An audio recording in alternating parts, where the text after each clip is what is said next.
Hey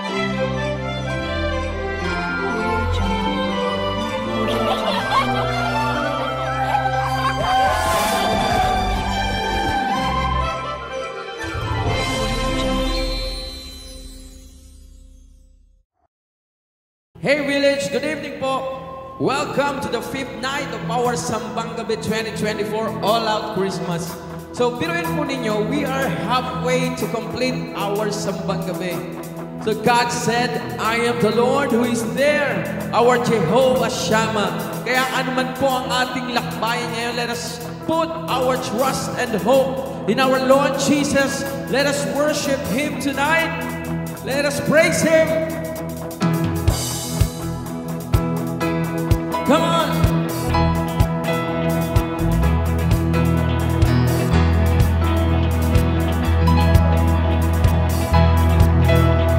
Everybody sing with us. Who am I that you are mindful of me? That you hear me when I call? Is it true that you are thinking of me? How you love me is amazing. Say, who am I that you are mindful of me? That you hear me when I call? Is it true that you are thinking of me? How you love me is amazing. I am a friend of God. I am a friend of God. I am a friend of God because we pray. Friend of God, I am a friend of God. I am a friend of God because we pray. Who am I that you are mindful of me? That you hear me when I call? Is it true that you are thinking of me? How you love me? Shout it out, it's amazing. One more time, it's amazing. One more time, it's amazing. I am a friend of God. I am a friend of God. Friend of God because we pray. I am a friend of God. I am a friend of God. I am a friend of God because we pray. God Almighty, Lord of glory, you have called me friend. God Almighty, Lord of glory, you have called me friend. Come on, sing with us. God Almighty, Lord of glory, you have called me friend. God Almighty, Lord of glory, you have called me friend. I am a friend of God. I am a friend of God. I am a friend of God because we pray. I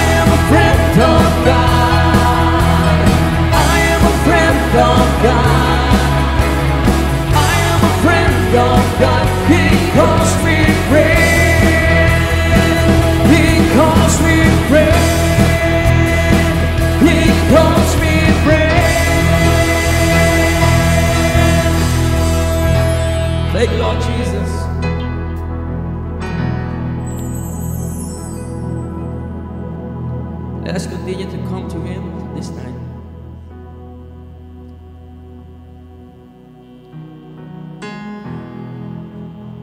Open your hearts and come to Jesus and experience His Holy Spirit, His love. Are you broken? You come to Him. Are you depressed? You come to Him and experience His embrace, His love, His everlasting love. Oh, sing with me.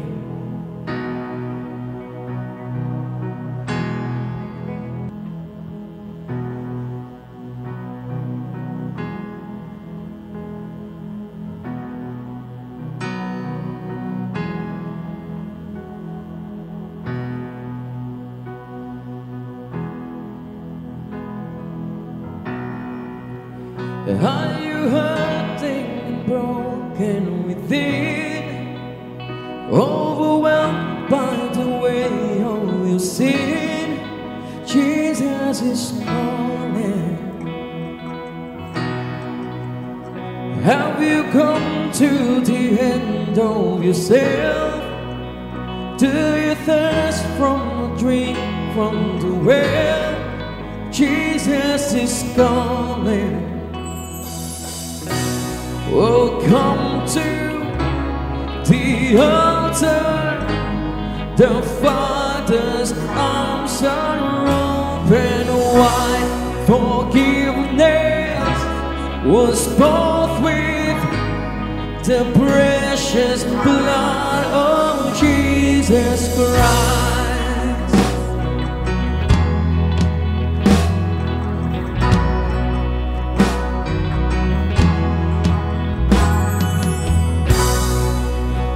Leave behind your regrets and mistakes.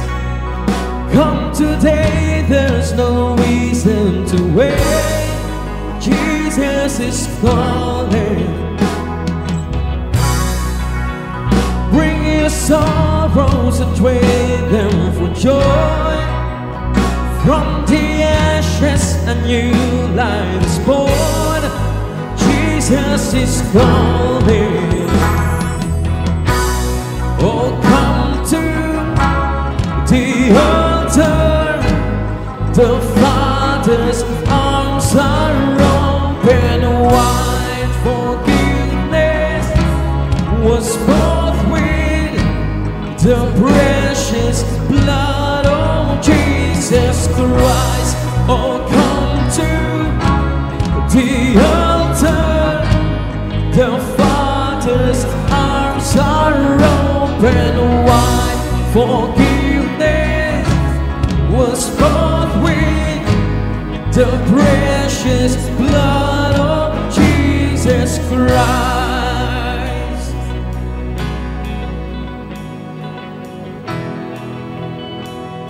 Oh, come to Him. Oh, you're wonderful Savior, Lord Jesus. Let us bow down before Him.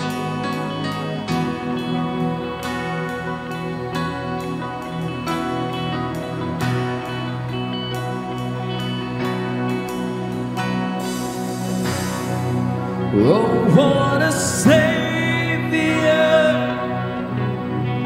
Isn't He wonderful? Sing hallelujah! Christ is risen.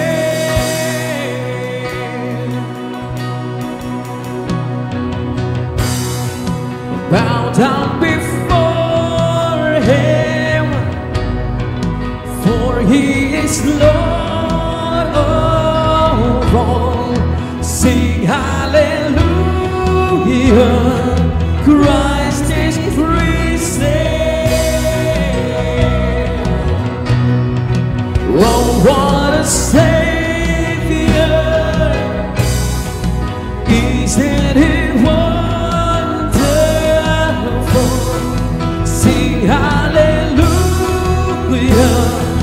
Christ is risen. Bow down before for He is Lord of all. Sing hallelujah, Christ is risen.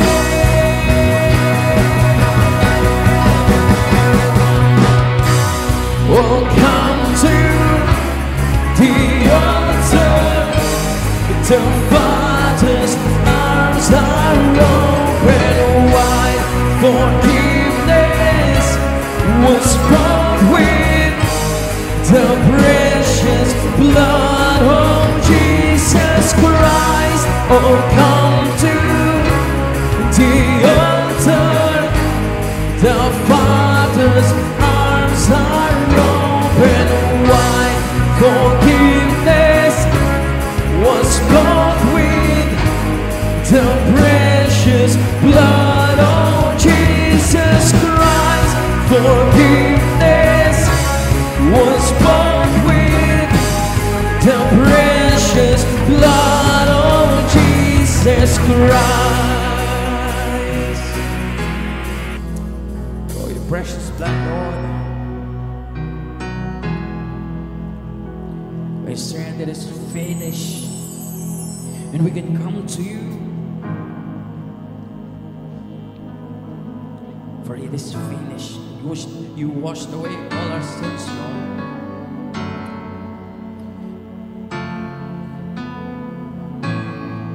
Oh, because of you, Lord, we're complete. Here I am, oh God, I bring this sacrifice by your open heart. I offer up my life, I look to you, Lord. Your love that never ends restores me again. So I lift my eyes to you, Lord. In your strength will I break through, Lord. Touch me now. Let your love fall down on me. I know your love dispels all my fears. Through the storm I will hold on, Lord, and by faith I will walk on, Lord. Then I'll see beyond my Calvary one day, and I will be complete in you.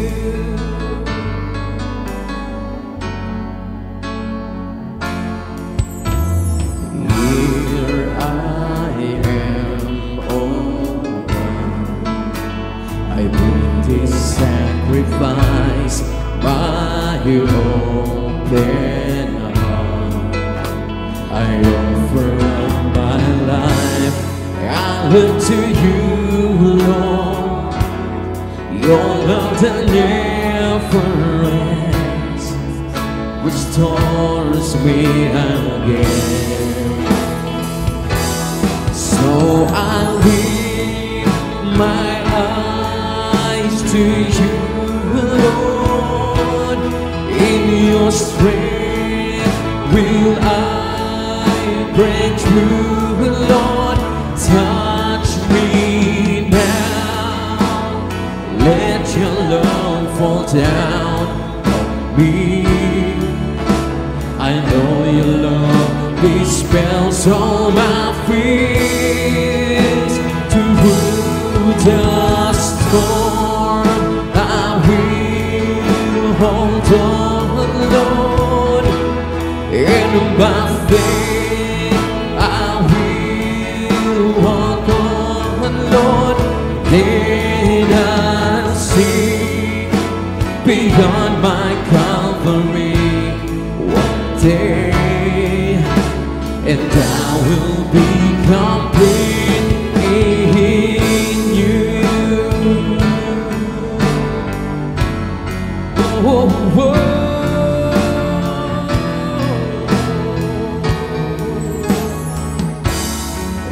look to you, Lord. Your love that never ends restores me again. So I lift my eyes to you, Lord. In your strength will I break through, Lord. Touch me now, let your love fall down me. I know your love dispels all my fears. Through the storm I will walk on, Lord, and by faith I will walk on, Lord, and I'll see beyond my covering. And I will be completed. I will be completed. And I will be completed.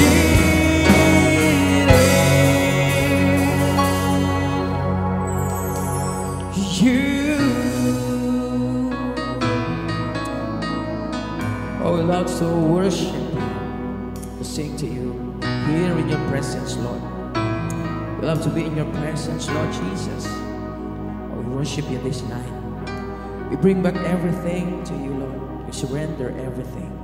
We honor you. All the glory, all the praises, Lord. For you are the King of kings and the Lord of lords. In Jesus' mighty name we pray. Amen and amen.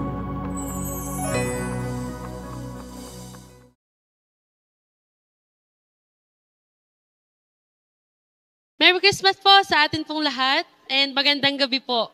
Welcome po sa atin pong fifth night.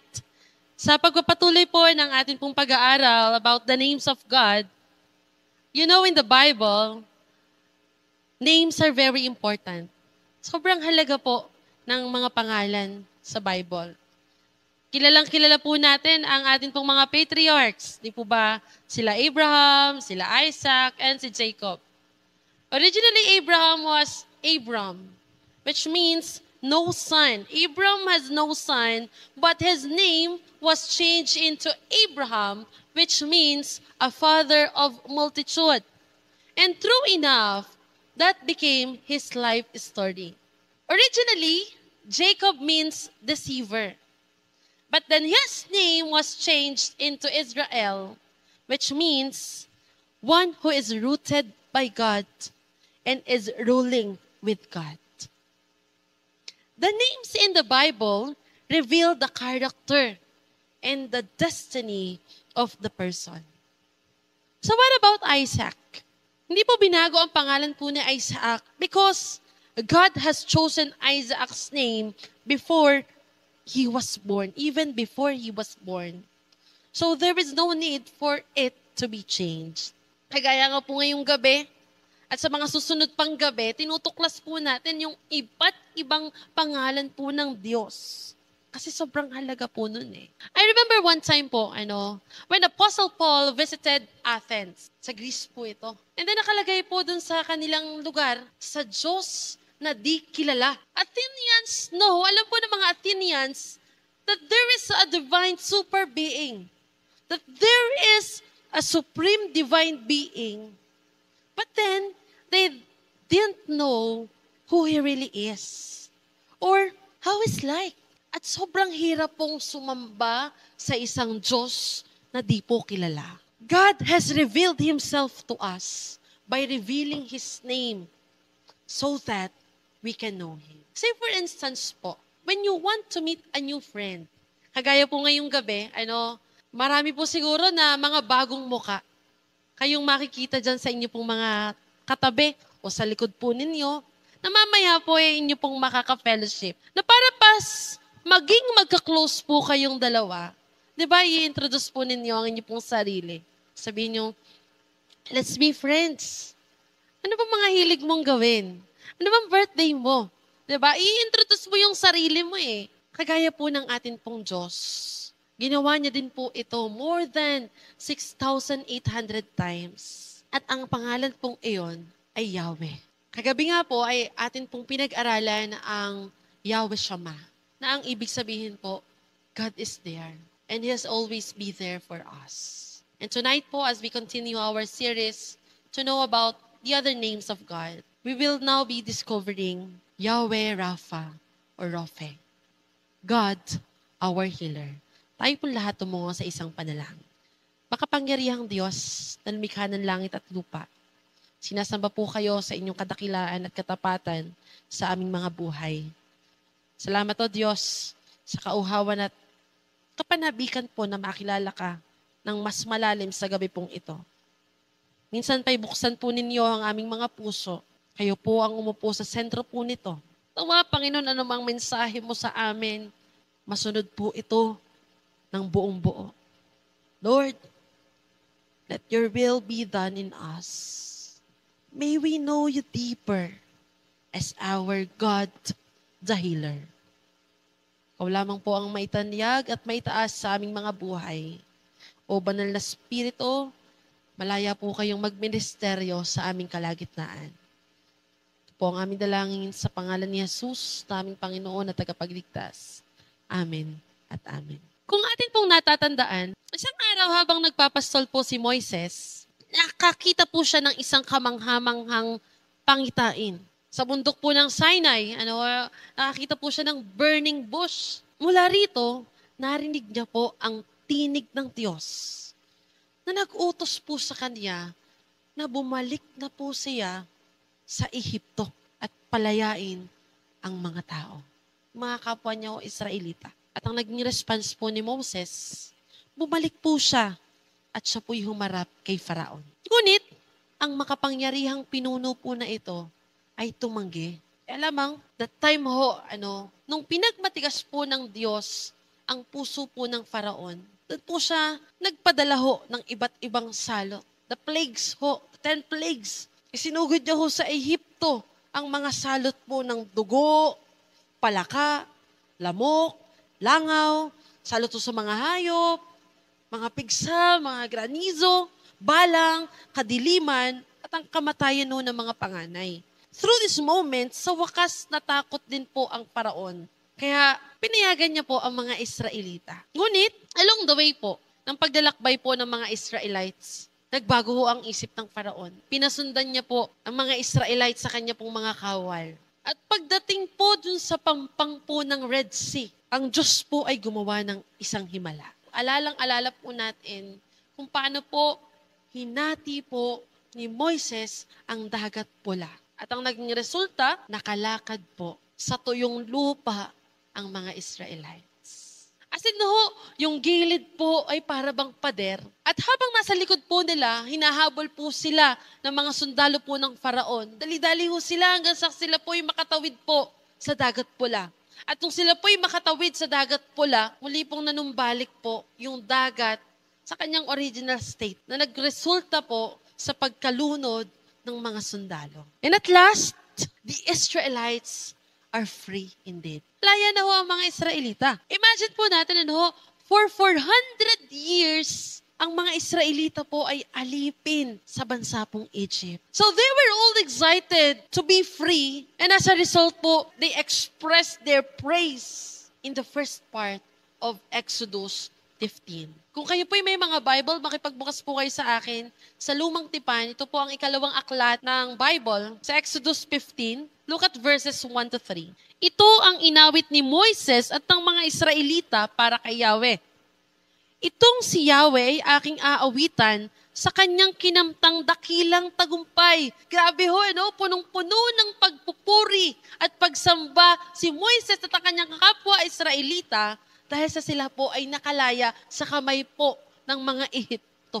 Ang mga kabayot kawal ng kaaway sa pusod ng dagat, lahat natabunan. Si Yahweh ang aking kapangyarihan at kalakasan. Siya ang sa aking nagdulot ng kaligtasan. Siya'y aking Diyos na aking pupurihin, Diyos ng aking Ama, aking dadakilain. Siya'y isang mandirigma, Yahweh ang kanyang pangalan. Ngayon nga po na nakalampas na sila sa dagat pula, what happened next? Hanggang verse 21 po, sila po ay nagpupuri po sa Diyos. Diyan po tayo sa verse 22. Pinagayak ni Moises ang mga Israelita at umalis sila sa dagat pula patungo sa ilang ng Shur. 3 araw na silang naglalakbay, ngunit wala pa silang nakikitang tubig. Sa wakas, dumating sila sa batis ng Mara, ngunit hindi nila mainom ang tubig nito dahil mapait. Kaya tinawag nila itong batis na mapait. Nasusundan po natin ang kwento.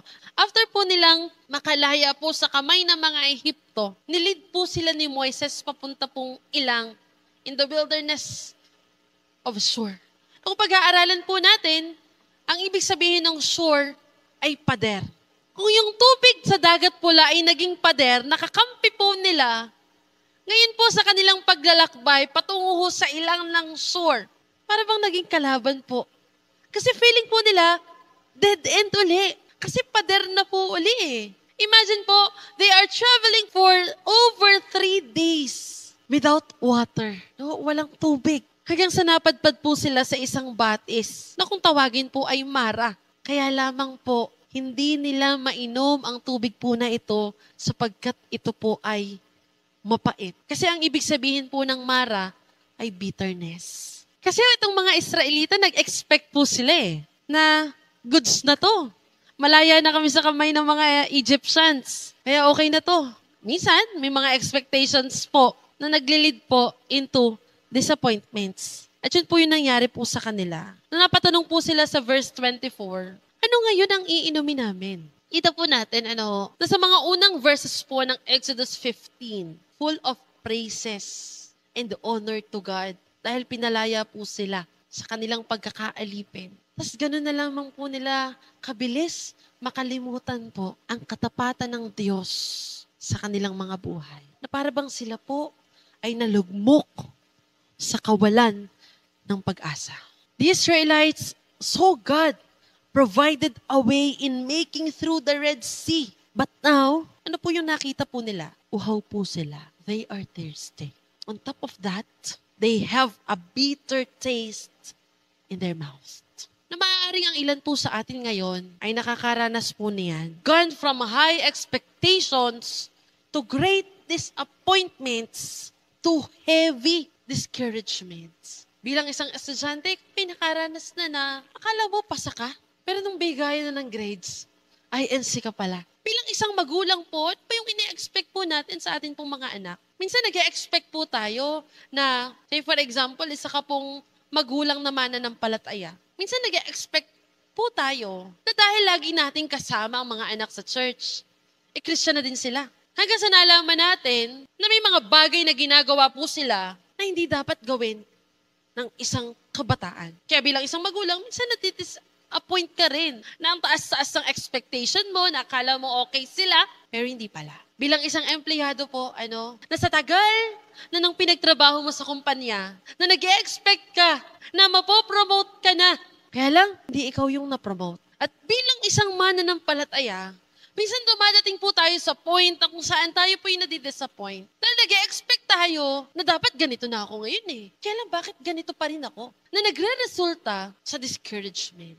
At yung ganyan pong mga experiences, down na down ka man, lungkot na lungkot ka man, yan po yung naranasan po ng mga Israelites. Na sobrang dami po ng mga mapapait na experiences po sa buhay. Para bang laging kagaya ka na din ng tubig ng Mara. Bitter. Tingnan nyo nga po yung katabi nyo. Bitter kaya yan?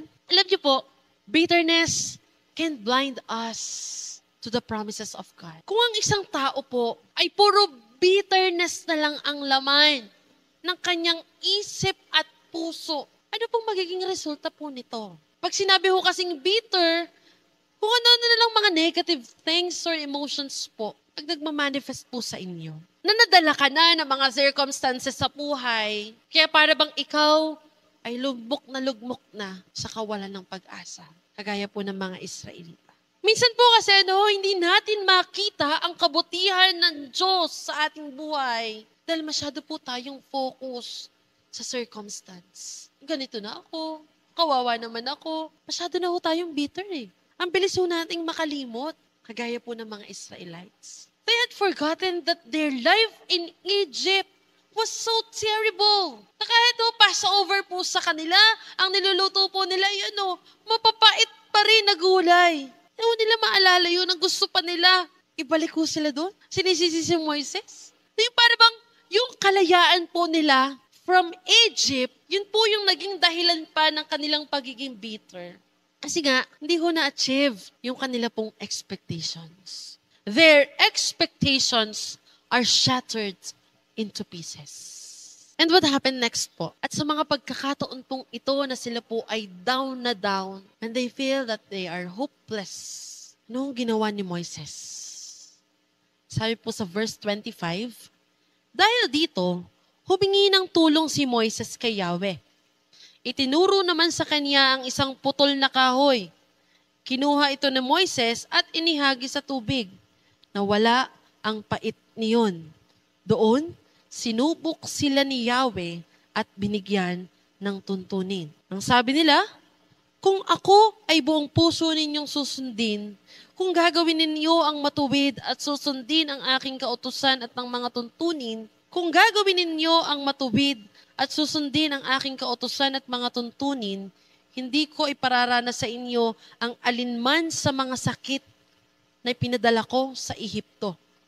Akong si Yahweh ang inyong manggagamot. In the midst of their bitterness and hurt, God reveals Himself as their healer. God reveals Himself as Yahweh Rapha. Ano pong ginawa ni Moises bilang response po sa mga pagrereklamo at pagpoprotesta po ng mga Israelita? He cries out to God.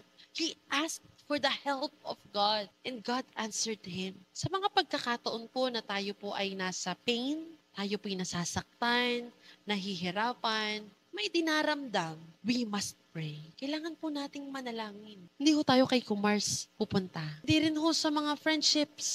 Hindi rin po lalo na isa-isolate mo ang sarili mo. Ilalayo ang sarili sa karamihan at sasabihin pang, hahanapin ko muna ang sarili ko. Leave me alone. Tapusin na po natin ang mga ganyan pong bagay. Kagaya po ni Moises, he prayed. Instead of protesting, instead of replying to those protests, he prays. And after his prayer, God answered him. He showed him a simple piece of wood. Kinuha niya ito at inihagis sa tubig. At ang resulta, nawala ang pait niyon, tuntunin. At ito po yung tuntunin. If you listen carefully to the voice of the Lord your God and do what is right in His eyes, if you pay attention to His commands and keep all His decrees, I will not bring on you any of the diseases I brought on the Egyptian. For I am the Lord who heals you. Akong si Yahweh ang inyong manggagamot. Sa gitna ng kanilang pagdaramdam, sa gitna ng kanilang bitterness, God reveals Himself as their healer. The word Rapha is used some 60 times on the Old Testament.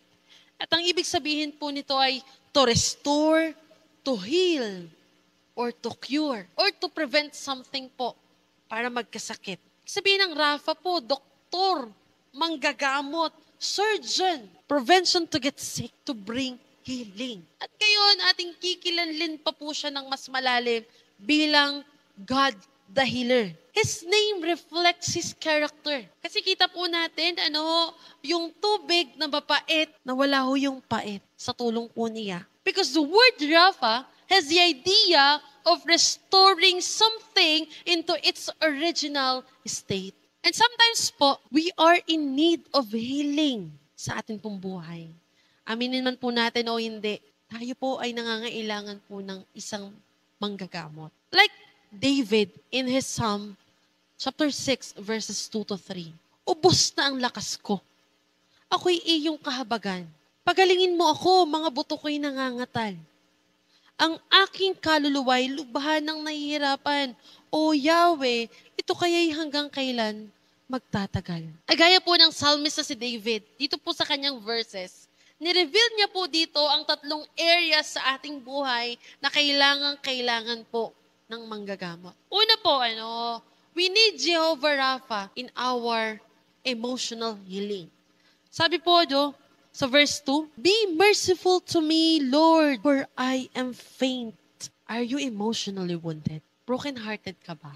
Pag sinabi ho kasing broken-hearted, hindi lang naman ito nagpa-pertain po sa mga relationships po. At minsan, matagal mo nang nararanasan, say for instance po, galit o kaya tampo. Pero, ang sabi po ng Diyos, in Psalm 147 verse 3, He heals the brokenhearted and binds up their wounds. Pag sinabi hong broken, it is breaking into pieces, to crush, to smash. Durog na ba ang puso mo sa mga oras po na ito? Bunga po ng mga circumstances ng buhay. Some of us may feel that right now. Nasa sobrang laki po ng mga emotional pains na atin pong nararamdaman. Some of us feel that way right now. Yung bang dahil sa sobrang laki ng atin pong mga emotional pains, sa sobrang sakit ng nararamdaman mo emotionally, we must hand it over to God. We must hand it to the healer today. In the midst of your tears, let us cry out to Yahweh Rapha and ask Him to put us back again. Nothing and no one can ever do that kundi ang Diyos po. Next area po na kailangan po ng kagalingan sa atin pong buhay ay ang physical healing. Sabi po dun sa verse, "O Lord, heal me, for my bones are in agony." Pagalingin mo ako, mga buto ko'y nangangatal. May ilan po sa atin ngayon, na wala pang 50 years old, pero ang sakit po ng likod, pang 50 na. Tingnan niyo yung katabi niyo, parang 25 years old pa lang yan. Pero pag nag-inat na yan, grabe, laguto ka na mga buto. May mga iniinda na pong sakit, mga rayuma, medyo nalalabo na ang mga mata, may mga maintenance na. Kasi kailangan po natin pagpapatunay na kailangan po natin ng tagapagpagaling. Or kung hindi naman po sa atin pong sarili, maaaring nabibigatan ka rin dahil nakakabalita ka po sa mga kamag-anak mo, kakilala mo, na may pinagdaraanan pong malubhang sakit. May cancer, o yung iba pa pong mga malubhang sakit. Whatever the case, kung ang ating pong katawan ay wala po sa tama, hindi ho okay, hindi ho goods, mahihirapan po tayo. We can end up feeling uptight. Maaaring maging paralisado po tayo. And in times like this, we need to ask Jehovah Rapha to do His healing work in our lives. In 2 Kings chapter 20 verses 5 to 6, nalaman po natin dito na si Hezekiah po ay sobrang samaho ng pakiramdam. Nasa sobrang samaho ng kanyang pakiramdam, siya ho'y mamamatay na. Terminal stage na po. Kaya ang ginawa po niya, he prayed earnestly. At ito po yung naging resulta. "This is what the Lord, the God of your father David says, I have heard your prayer and seen your tears.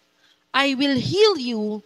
I will add 15 years to your life." Grabe ho, kamangha-mangha po. He was healed and his life was even extended. At sa mga Gospels po sa New Testament, nakita po natin kung gaano po karami ang mga himalang ginawa ng Panginoong Hesus, ng kanya pong mga alagad para po magpagaling sa mga may sakit. Magpalakad po ng mga lumpo, magpagaling po ng mga bulag, ng mga kitungin. Pero baka nagtatanong po tayo, bakit may mga pagkakataon po na minsan nananalangin po tayo na pagalingin ang aking sakit, kaya lang ang end, wala ho. Hindi pa rin pinagaling. Hindi ko kasi natin ma-question po ang Diyos Dahil nasa sa kamay po ng Diyos ang bagay po na yun. I remember one time po, nung na-diagnose po yung nanay ko na may cancer. At that time, I prayed earnestly to God. And during that time po, COVID pa.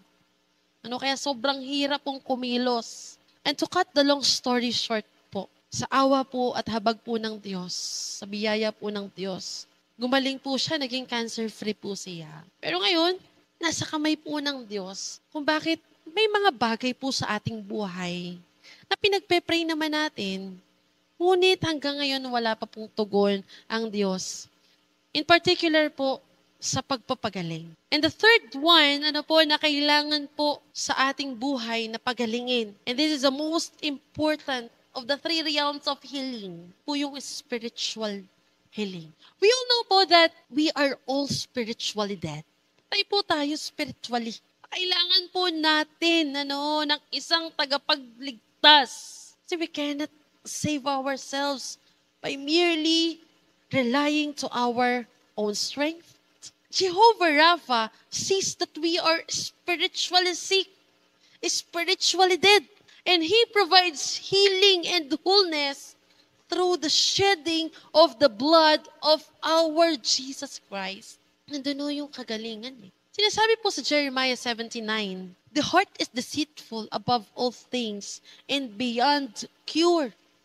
Who can understand it? We are all sinners who have been inflicted with the diseases of death and destruction. And we are in desperate need of a new heart. Ganun na lamang po yung pangangailangan po nating lahat ng isang tagapagligtas. Now, balik po tayo sa kwento. When the Israelites were faced with 3 days of no water, it says there that God is just testing them.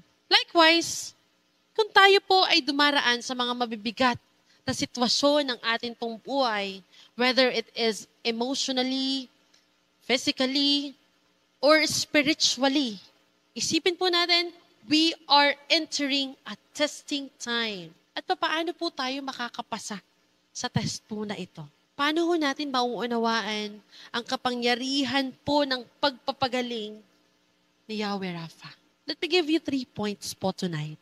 And the first point po is, trials and troubles can get us back on track. Pansin po natin, nung ang mga Israelites po ay naglalakbay 3 araw na wala pong tubig, nang sila po ay nagreklamo ng, ano ngayon ang iinumin namin? Ano ho yung naging response ni Moses? Moses prayed. Yun ho yung kailangan maging response ho. Na sa halip po na magprotesta, magreklamo, ma-realize po natin that we need to go back to God in times of troubles and pain. Malaman natin na ginagamit po ito ng Diyos para po turuan tayo, para po maibalik po tayo sa Kanya, to get us back on track. Naalala ko yung isang kwento. Ito pong taong ito, sabi niya, this past few years has been extremely difficult for him. Naririyan pong siya'y bumagsak po sa klase. Naririyan pong siya'y dumaan na siya po'y nagawa niya. Lahat ng mga gusto po niya sa buhay. But ended up with nothing. And realizing that apart from God, he can do nothing. Nung time po na siya'y broken-hearted na parang wala na po siyang nakikita, he fully surrendered to Christ as a result of the pain. Sana ganun din po tayo. Minsan kasi, nilalayo po natin ang sarili po natin. Minsan po, patuloy pa po natin ginagawa ang mga bagay na hindi naaayon sa kalooban ng Diyos, kaya lalo po tayong nalalayo po sa Kanya. Psalm 119 verse 67 says, before I was afflicted, I went astray. But now, I obey your word. Verse 71, it was good for me to be afflicted, so that I might learn your decrees.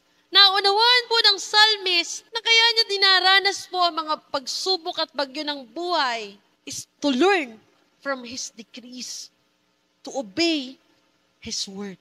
Na kapag tayo dumaranas po ng kalungkutan at mapapait na karanasan po sa buhay, kung tayo'y nasasaktan, lapit po tayo kay Jehovah Rapha. Let Him fill the emptiness with things that will not ever satisfy us. Ulitin ko po, let Him fill our emptiness with things that will ever satisfy us.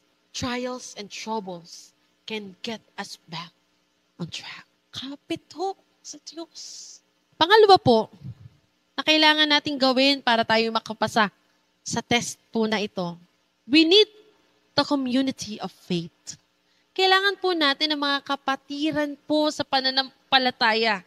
Sabi po sa Santiago, ito po yung nasa Bagong Tipan, chapter 5, verses 14 to 16. May sakit ba ang sino man sa inyo?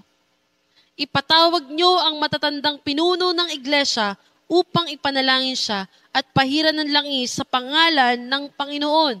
What are we going to do? First of all, call the elders of the church and ask for prayer. Second, sabi po sa verse 15, pagagalingin ng Diyos ang may sakit dahil sa panalangin may pananampalataya. Palalakasin siyang muli ng Panginoon. At kung siya'y nagkasala, patatawarin siya sa kaniyang mga kasalanan. Kaya nga, second po natin gagawin, confess your sins to others. Ipagtapat nyo sa inyong mga kapatid ang inyong mga kasalanan at ipanalangin nyo ang isa't isa upang kayo'y gumaling. Malaki ang nagagawa ng panalangin ng taong matuwid. Third, pray for each other. At magagawa lamang po natin itong tatlong ito kung tayo po'y mayroong life group.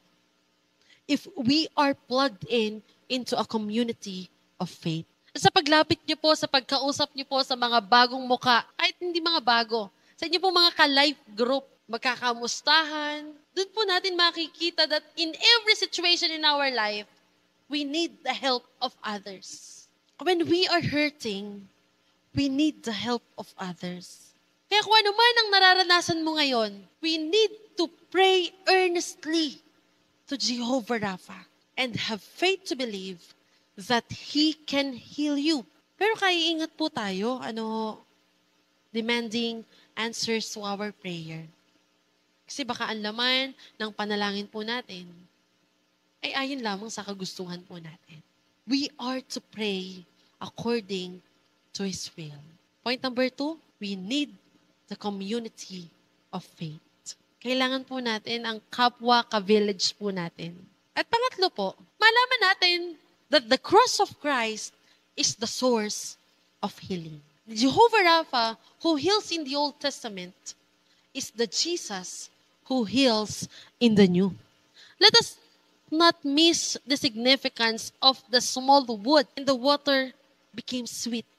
All of our problems began at a tree in the Garden of Eden. And our sin problem is resolved because another piece of wood was used to hold up our sin substitute on the cross. Yung kahoy ho, yung kapirasong kahoy ho. Isaiah 53:5 says, the punishment that brought us peace was upon Him, and by His wounds, we are healed. Ang Panginoong Jesus po, nung namatay sa krus, pinaghampas ho ng maraming beses. Hanggang sa siya po'y maipako po sa krus, naked. Sabi po doon, by His wounds, we are healed. That before, we are spiritually dead. But now, we are alive because of Jesus Christ. Sabi po dun sa isang kanta, by His stripes, we are healed. The power of sin is broken. Jesus has won it all. Na ang mga kasalanan po natin noon, ngayon at sa hinaharap, yan po'y nabayaran na ng Panginoong Yesus nang siya po'y namatay sa krus. We are already healed. Church, only Jesus can sweeten the bitterness of life. You might need healing in our emotions, in our physics, in our spiritual life. Walang ibang makakapagpagaling po sa atin, kundi tanging ang Panginoong Hesus lamang po. Marahil ay kamakailan po ay nadapa na po tayo uli. At para bang sobrang bilis ng pangyayari na hindi mo na alam kung ano ang nangyari. Kung ano susunod mong gawin. Maaring nasaktan po tayo emosyonal, physical, o spiritual. Wala tayong ibang gagawin po sa oras po na ito, kundi bumalik kay Yahweh Rapha, who can restore us, who can heal us. Ibalikan po natin sandali po ang Exodus 15, verse 27. Na matapos pong gawing matamis ng Diyos ang tubig ng Mara, dinala niya po ang mga Israelita sa isang lugar na tinatawag na Elim. Pagkatapos, nakarating sila sa Elim. Doon ay may 12 balon at 70 puno ng palma at sila'y nagkampo sa tabi ng mga balon. Ilang tribo ho? Di ba 12 ho? No, tigisa sila ng balon. Grabe, ka-plenty. 70 palm trees. God led them into a place of plenty. Sabi nga ho ng Panginoon, if anyone is thirsty, let him come to me and drink. The only way to go from Mara to Elim is to turn to Jesus, who is our Jehovah Rapha. If we are in need of healing right now, whether emotional, physical, or kahit po spiritual, bago po tayo manalangin, inanyahan ko po ang bawat isa na tumayo. Maging totoo lamang po tayo sa paglapit po sa Panginoon. And let us ask our Jehovah Rapha to heal us. Aminin po natin na sa atin pong buhay, kailangan talaga po natin ng isang tagapagpagaling, isang manggagamot. Minsan pa'y awitin po natin ang kanta pong ito.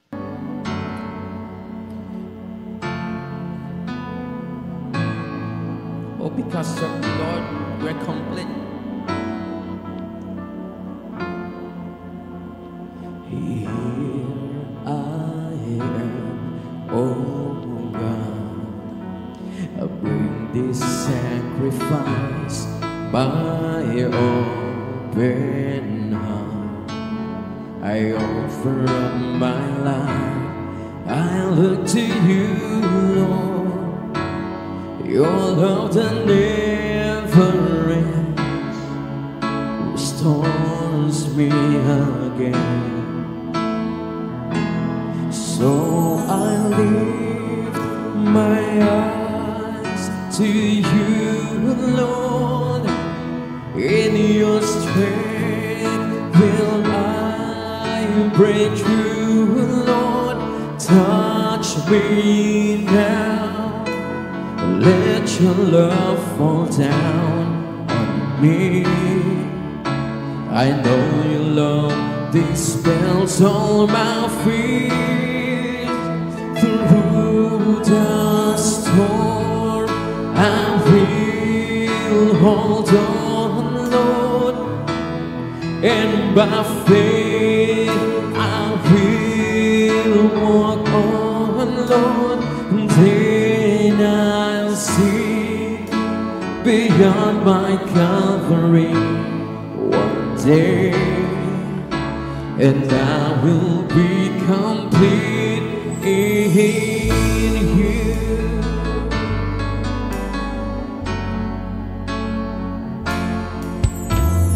Here I am, oh God, I bring this sacrifice by your open heart. I offer up my life, I look to you, Lord. Your love that never ends restores me again. So I lift my eyes to you, Lord. In your strength will I break through, Lord. Touch me now. Let your love fall down on me. I know your love dispels all my fears. Through the storm, I will hold on, Lord.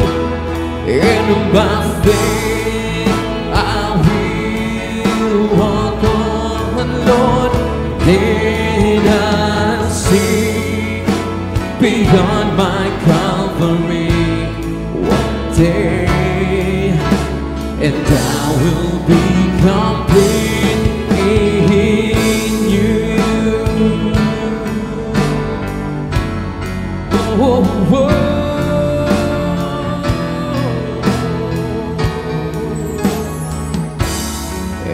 look to you, Lord. Your love that never ends restores me again. So I lift my eyes to you, Lord. In your strength will I break through, Lord. Touch me now, let your love fall down me.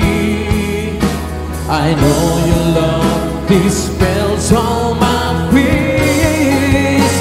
Through the storm I will walk on, Lord, and by faith I will walk on, Lord, and I'll see beyond my covering.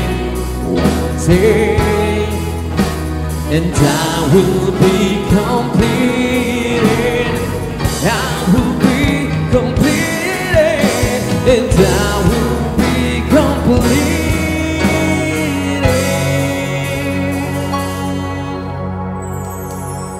You. Tayo pong lahat manalangin. Surely, O Lord, na kayo lamang po ang may kakayanan na makapagpagaling po sa aming lahat. For you are our Jehovah Rapha, our God the healer. Tuloy pong inilalapit sa inyo ang aming mga buhay. Lahat ng aspeto po nito, emosyonal, pisikal, ay spiritual po naming mga buhay. Nangangailangan po kami ng tagapagpagaling, Lord. Sino man po sa amin, Lord, ang broken-hearted, Panginoon, whose expectations are shattered into pieces. Panginoon, ipaunawan niyo po sa amin na kayo po ang may kakayanan na ibalik po kami sa dati. Na kaya niyo pong buuin uli ang basag ho naming puso. Kailangan lang ho namin mag-iwala po sa inyo na kaya niyo po. Meron din po ang mga tao po na nakakaramdam po ng physical diseases, aming mga illnesses. Lord, sa mga oras po na ito, kipuin niyo po sila ng inyong makapangyarihang kamay mula ulo hanggang talampakan. Lord, ano man ang mga bagay po na nakakapagpasakit po sa kanila. Sa pangalan ng Panginoong Jesus, pagalingin niyo po ito. Mga nakakaranas po ng mga malubhang sakit, aming Ama. Grant them healing, Lord, in Jesus' name, aming Ama. Lalo tigit, Panginoon, ang mga tao na wala pang tamang relasyon po sa inyo. Those who are spiritually dead. Minsan pa'y kahabagan mo po sila. Mga tao na nakakalimot na po sa inyo, Lord. Ibalik niyo po sila sa inyong kawan, aming Ama. Ibalik niyo po sila sa puso ng pagsamba po sa inyo, aming Ama. Ano man ang mga disappointments po nila, discouragements na naranasan, kung sila man po ay down na down, kung sila man po ay hopeless, ang tingin po nila sa mga sarili po nila ay wala ng kapag-apag-asa po. A failure. Ikaw ang Diyos na nagbibigay po minsan ng pag-asa pa. Ikaw ang aming pag-asa. Alam po namin na hindi niyo po kami bibiguin. Marami pong salamat, Lord, na sa kahit anong sitwasyon ng aming buhay, meron po kaming Jehovah Rapha na matatakbuhan. Our Jehovah Rapha who can heal us in all aspects of our life. Marami pong salamat. Salamat din po sa dakilang pag-ibig niyo po sa amin. Nang minsan niyo pong kaisa-isang anak ay nabayubay sa kusang kalbaryo upang tubusin ang lahat ng kasalanan po namin noon, ngayon at sa hinaharap. The reason why we are healed now, Lord, is because of the blood shed in the cross. Marami pong salamat sa pag-ibig po na ito na hindi po nagbabago. Kayaan mo lamang, O Diyos, na sa mga susunod pang araw at gabi ng pag-aaral po namin tungkol sa mga pangalan po ninyo, lalo pa kaming mamangha sa kung sino po kayo. Lord, patuloy kong pinagkakatiwala sa inyo ang The Avenue Church. Ang bawat miyembro po ng church sa inyo ko po tinataas na hanggang sa huling hininga ng aming buhay, anuman ang danasin po namin, O Diyos, even to the point of our death, makita po ninyo na kami po'y nagtatapat po sa inyo. Marami pong salamat, O Diyos, sa inyo na Diyos na kayang gawin ang lahat ng bagay.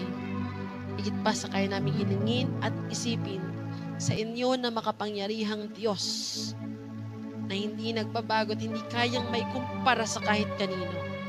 Sa inyo namin ibinabalik ang lahat ng papurit pagsamba sa pangalan ng Panginoong Jesus na aming Diyos at tagapagligtas. Amen at amen.